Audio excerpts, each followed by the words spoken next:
ओम नमो भगवते वासुदेवाय। हरे कृष्णा, राधे राधे। आप सभी का सादर अभिनंदन। आज की इस वीडियो में हम कार्तिक मास महात्म्य की कथा अध्याय 23 का श्रवण करने जा रहे हैं, किंतु उससे पहले आइए जान लेते हैं कि अभी तक हमने क्या श्रवण किया है। 22वें अध्याय की कथा में हमने जाना कि किस प्रकार सभी देवता मिलकर माँ गौरी, लक्ष्मी और सरस्वती के पास गए और उन तीनों देवियों ने उन देवताओं से खुश होकर उन्हें कुछ बीज दिए और उनको बोने के लिए कहा। और जब उन बीजों को विष्णु जी ने वृंदा की चिता भूमि में डाला तो उनसे धात्री, मालती और तुलसी प्रकट हुई। और उसके बाद भगवान विष्णु प्रसन्न होकर वैकुंठ को चले गए। आइए अब 23वें अध्याय की में हम जाने आगे की कथा। नारद जी बोली, हे राजन, यही कारण है कि कार्तिक मास के व्रत उद्यापन में तुलसी की जड़ में भगवान विष्णु की पूजा की जाती है। तुलसी भगवान विष्णु को अधिक प्रीति प्रदान करने वाली मानी गई है। राजन, जिस घर में तुलसी वन है वह घर तीर्थ स्वरूप है और वहां यमराज के दूत नहीं आते हैं। तुलसी का पौधा सदैव सभी पापों का नाश करने वाला तथा अभिष्ट कामनाओं को देने वाला है। जो श्रेष्ठ मनुष्य तुलसी का पौधा लगाता है वे यमराज को नहीं देखते। नर्मदा का दर्शन, गंगा का स्नान और तुलसी वन का संसर्ग, ये तीनों एक समान कहे गए हैं। जो तुलसी की मंजरी से संयुक्त होकर प्राण त्याग करता है वह सैकड़ों पापों से युक्त ही क्यों ना हो तो भी यमराज उसकी ओर नहीं देख सकते। तुलसी को छूने से कामिक, वाचिक, मानसिक आदि सभी पाप नष्ट हो जाते हैं। जो मनुष्य तुलसी दल से भगवान का पूजन करते हैं वह पुनः गर्भ में नहीं आते, अर्थात जन्म मरण के चक्कर से छूट जाते हैं।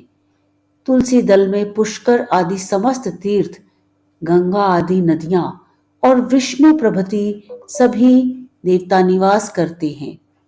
हे राजन, जो मनुष्य तुलसी के काष्ठ का चंदन लगाते हैं उन्हें सहज ही मुक्ति प्राप्त हो जाती है और उनके द्वारा किए गए पाप उनके शरीर को छू भी नहीं पाते। जहां तुलसी के पौधे की छाया होती है वहीं पितरों की तृप्ति के लिए श्राद्ध करना चाहिए।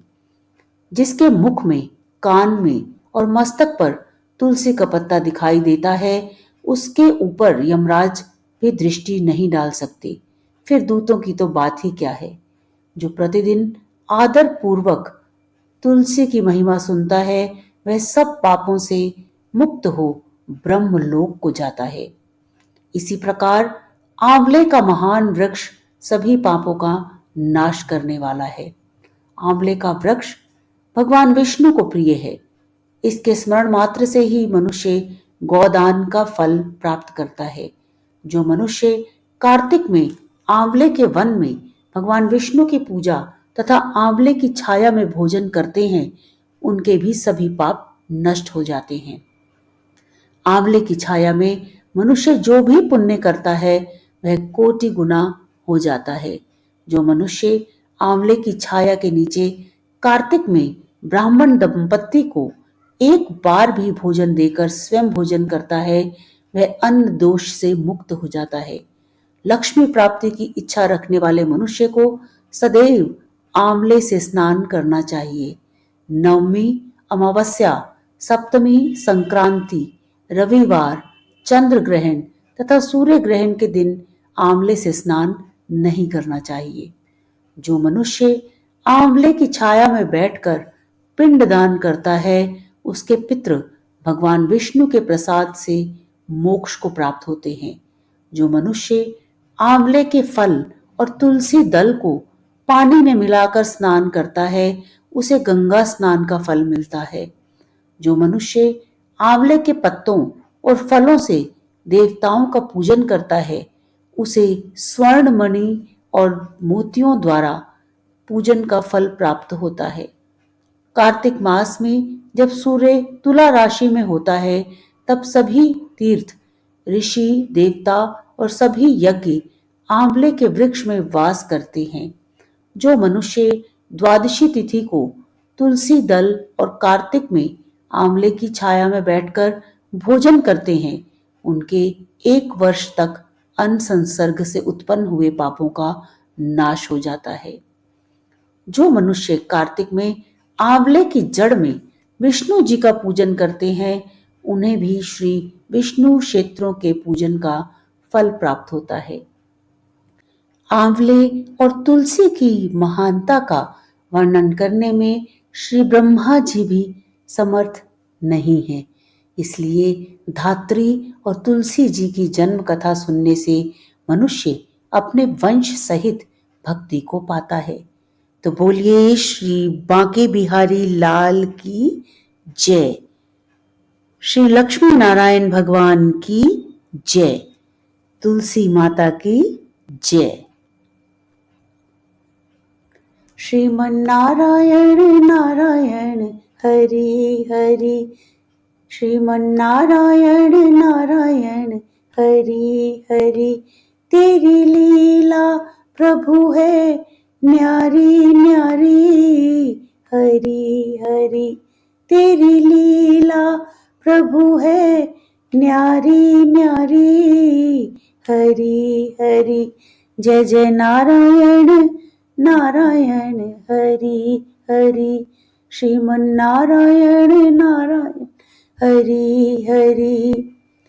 हरि के नाम का सुमिरन जो करता, वो हो जाए सोना। 2 अक्षर का शब्द हरि है, लेकिन बड़ा सलोना। जो है हर विपदा पे भारी भारी, हरि हरि।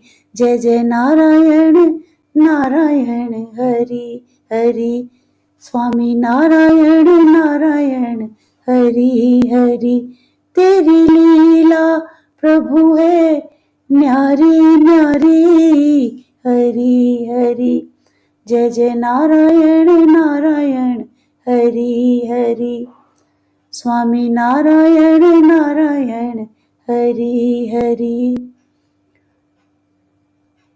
ओम नमो भगवते वासुदेवाय। यदि आपको यह वीडियो पसंद आई हो तो कृपया लाइक के आइकन को प्रेस करें, कमेंट बॉक्स में जय श्री हरि लिखें और चैनल से जुड़े रहने के लिए कृपया चैनल को सब्सक्राइब अवश्य करें। धन्यवाद। आपका दिन मंगलमय हो। जय श्री हरि।